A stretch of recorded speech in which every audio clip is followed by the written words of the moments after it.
Hello, hello. I'll get this camera set up a little better here. Maybe get a little bit closer. 1 second. Woo! There we go. Let's turn the light on.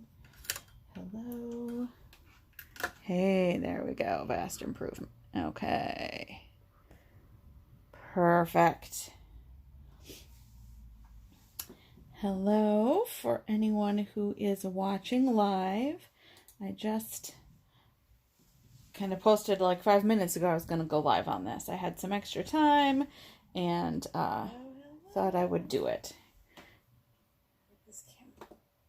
There we go. Let's mute that. Okay. Continue to fix this camera a little bit. I think that's pretty good. I don't want it to be too crooked. I like it. Okay.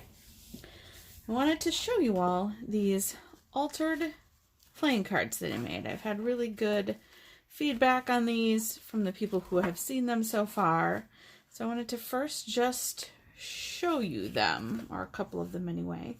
It's a multiple step process, but I thought I'd show you kind of generally what I do, and then you can make it your own.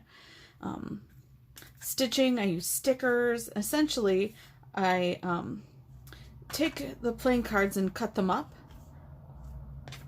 and then I put all kinds of little fun things on.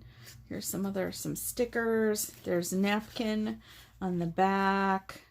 This is a magazine. I had a book, a napkin over it, lots of stitching. I kept the threads loose because I thought that was interesting. Some of them I even put some of this, this is eyelash, kind of on eyelash yarn, kind of rickrack thing. Let's see, I have a few more that are like that. And just a completely deconstructed playing card, but you can still see that it has these elements of a playing card in them. They're not all perfectly the same size, but they are roughly so. Look at this one, is real pretty. Right here's a sticker on this one. This I think was maybe a photo of paper or something that I had cut out, so it's a great use for little magazines if there's just a tiny image of something that you like, right, that you can repurpose. This one I think is fun with that kind of metallic see-through yarn zigzag. All right, so I won't go through necessarily the whole stack, but I wanted you to just generally kind of get the idea of what I did. Ooh, these jokers are really cool. I'll show you one of these. This card had a joker in it, and I cut the word out. I cut the shape out. Right, I added an extra little bee sticker on there. Although that might not be I'm not sure if that's a bee or a wasp or what that is, but there's another little bee sticker there. A little bit of that shimmery gold, right, a flower on the back. So I think these are really cool and fun. Then probably not that one necessarily, but then I could continue to dress these up if I wanted, or I could give these and the person who gets them could dress them up. They might put a button on it. I thought I might put some buttons on some of them, which I haven't done yet, but could put buttons on, a little stamp or other little photo that maybe pops out. Like this one is relatively plain on the front, so an image or something else might be cool here, or might just be cool to keep it as it is. These shapes, in some cases, like the hearts here, I fussy cut them. This was a hole punch, so lots of different options there, and you can see I just did different shapes and just really kind of tried to make each one unique. And this was a whole deck. I've given a few away, but by and large I think it's still mostly a full deck here that I'll use in my junk journals and give when I do swaps and things like that. So anyway, this is going to take me too long to jam it back in that envelope, so I'll slide them over. Now I want to show you how I did it. So essentially, I started with this little book. This was something where it had a really nice cover, and I wanted to pull the cover off and use it for a different journal, which I did. But now I have all these pages. And there's lots of things you can do with these ephemera, these pages. You don't want to necessarily have them go to waste. Now, this deck of cards is old, I think Potawatomi Casino or somewhere, maybe not even, some old deck of cards. And a lot of times when you get cards that are thrown out or done from a casino, they cut the corner off. I'm not sure why that is. I'm sure there is a reason. I don't know what it is. Maybe you know what it is and you can tell me. But anyway, that's what it is. This is a card I tried to style on. I didn't really like.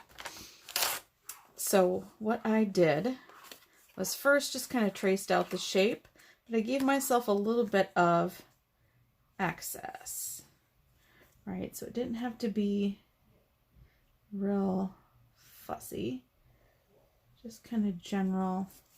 Whoop, gotta keep it in the spot though, and straight. Just real loose. Again, doesn't have to be perfect. My lines aren't even perfectly straight. Just to kind of give me some, that's too far, some general guidance. So that gave me my general structure. In some cases, I actually did put an actual card underneath, but for the most part, I just took the cards and cut them up.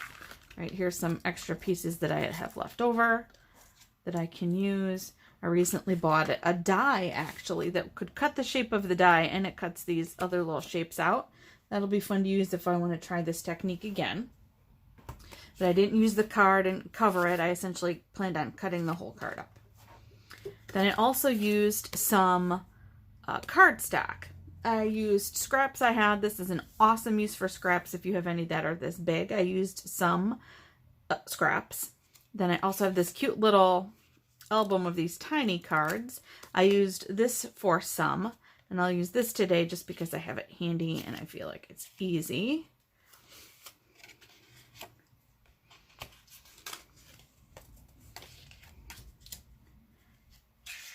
So I just pick one. Guess I'll go with that one. I don't think I've used that one yet. I want to kind of think about where I lay out the card so that it fits on there.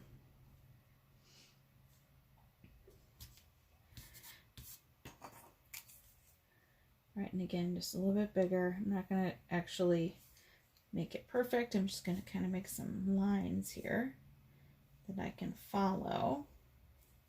Because what I do, that I think is much easier than trying to trace something perfect, is to get out my paper cutter, which I have here. In some cases, I just measured it out and then I knew the size, but I thought the easiest way was really just line it up. Oh, this paper cutter is missing its blade. I don't know, here it is, why this paper cutter loses its blade all the time. It's really frustrating, but it doesn't stay in. Cuts great, but it doesn't keep the... And this I could keep. This one in particular doesn't have much on it, but I have all these little scraps in this tray right here. So I could use all or a piece of that if I wanted. Okay, so now this is that card size. Should fit. Looks good. I need, and I don't have it here, this is what I'm looking for, my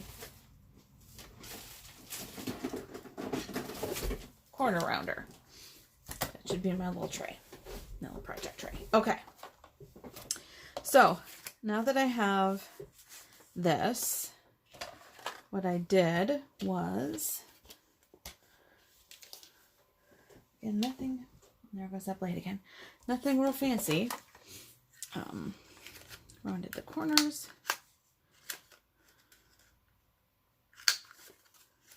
Just like that.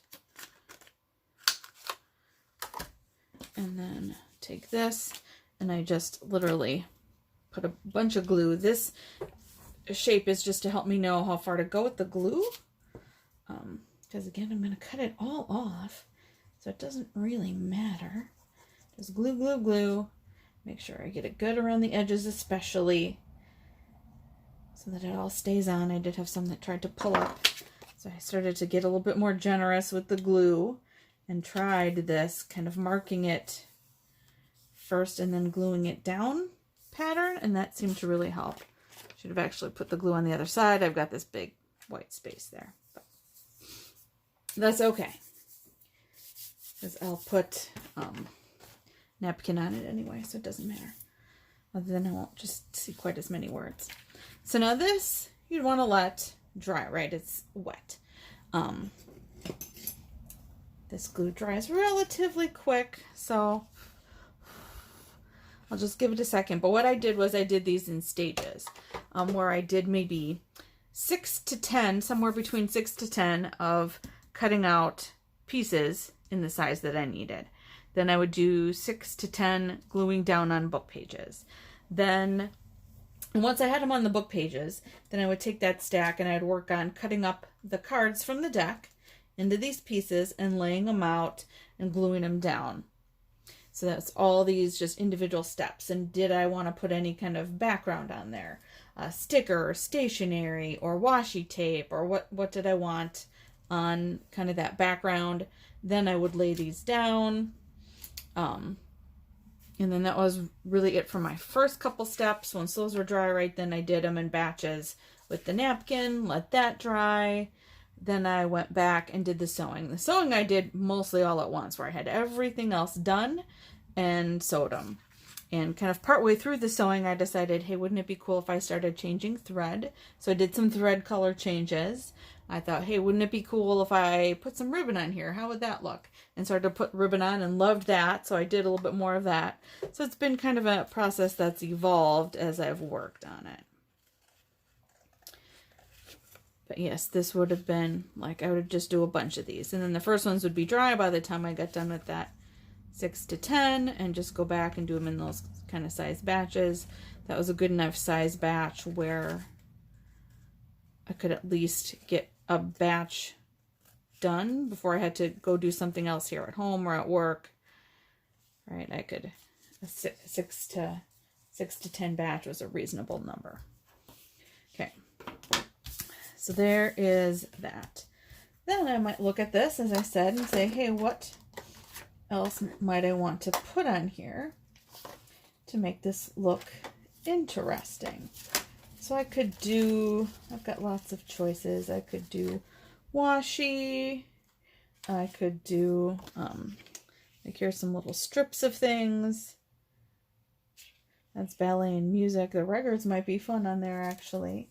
There's some with maps, right? Dictionary pages, just all kinds of little scraps of things. Any of which I might want to use on here. So maybe I'll take that little piece, and I think the record would be kind of fun. So I'm going to cut that out. Just a strip of it.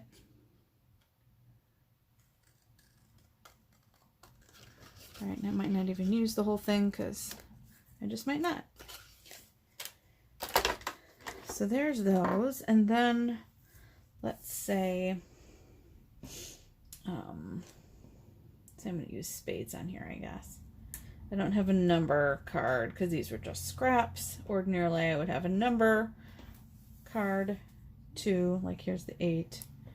Because I literally take a card and just cut it up from scratch. And actually, I'll show you how I do that too. Just, I don't want to cheat you out of the experience, and I have plenty of cards.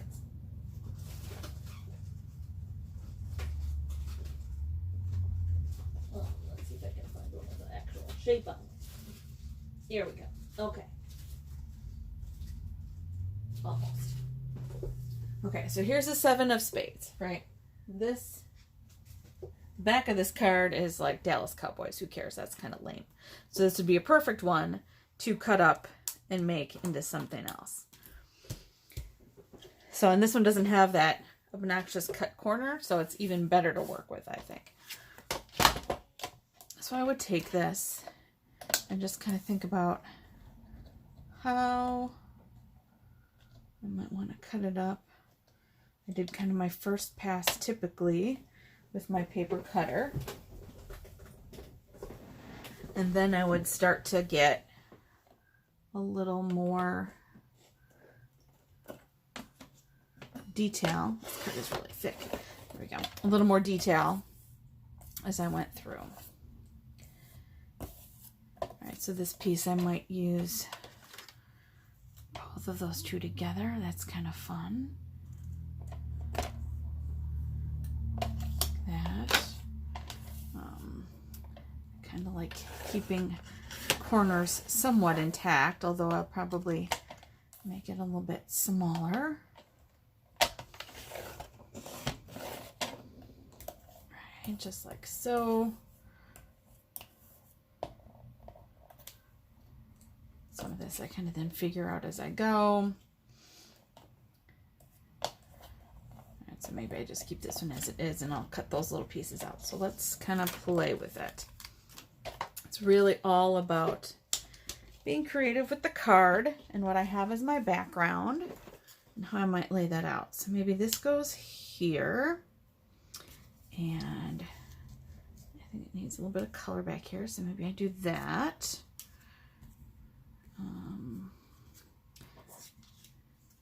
Actually this I think has to go up here. There we go, just because of how the, nope. Put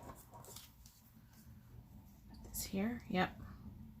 So again, it's figuring out how this is going to fit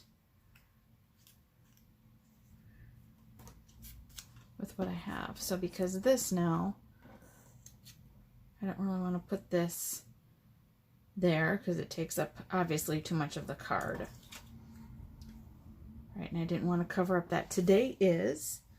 So let's see. I'm just going to cut this smaller and just cut it up. No biggie. The hardest ones I thought were the face cards.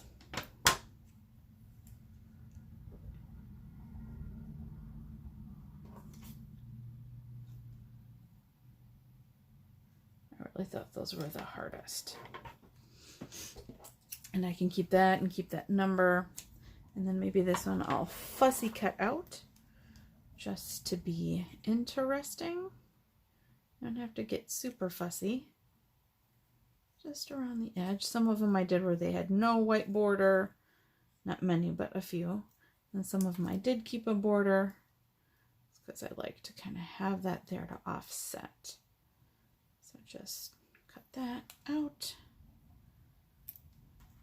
I have been thinking about doing this demo for a while, and my original plan was to have kind of all the pieces ready to go so I could just show you the put together steps, but as you can see, it didn't quite end up that way, but it's going to be good anyway, so I'm not even going to worry about it.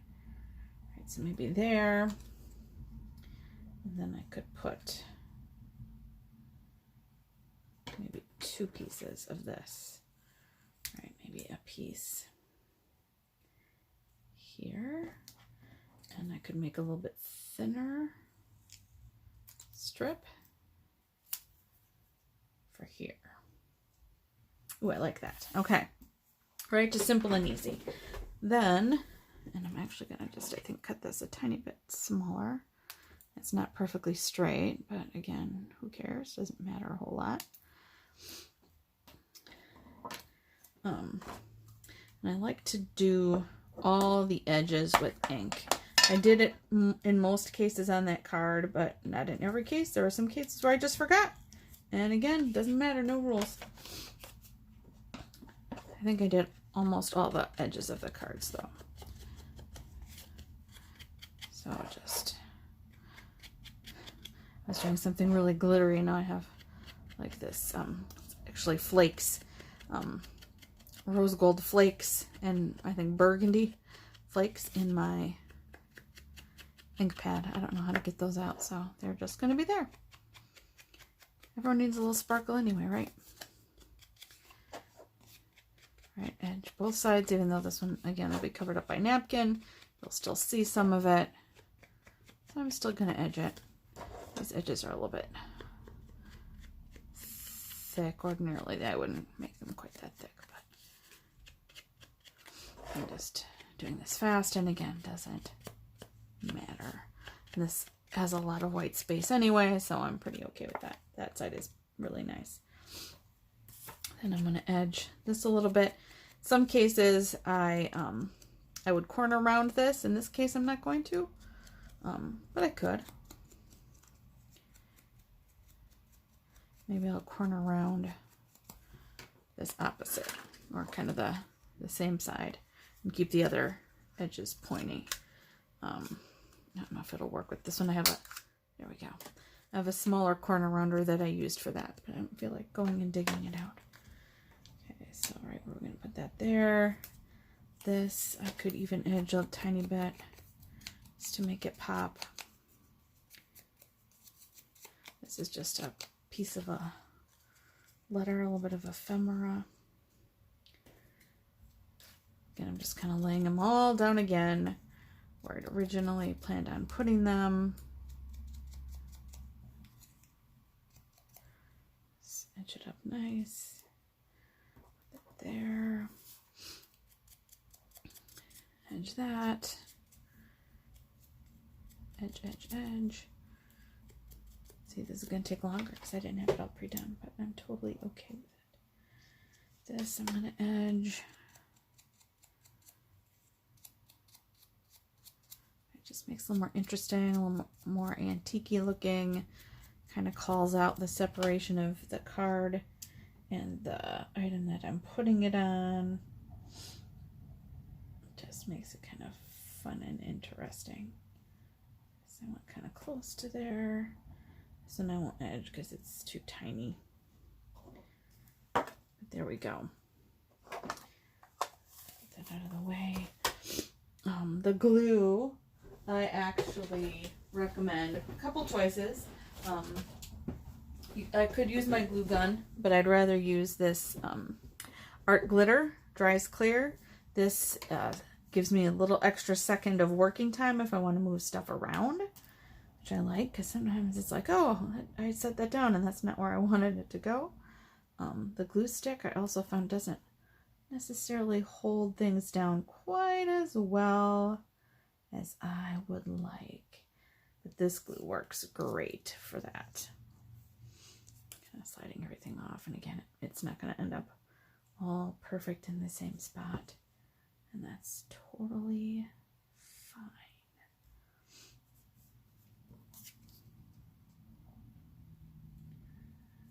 Totally fine. Just put the glue on the back here. This dries fast. If any leaks out, it also dries clear, which is nice. A second there. Looks good. Just trying to get the edges a little bit. Doesn't have to be perfect. I did sew a lot of the little individual shapes down. Not all of them.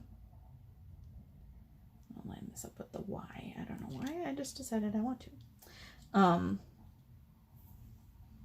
But you can see on here, I think, see that I sewed around most of the shapes. I did not sew around that one. Same thing here, right? I sewed on this, but I didn't do that or that. Just kind of depended on the shape and how fussy I wanted to be. In some cases, I sewed each part literally individually. In other cases, like this one, I kind of managed to stitch around in a way that I didn't have to take the needle out, which was nice. Just kind of depended on what I was doing at the time.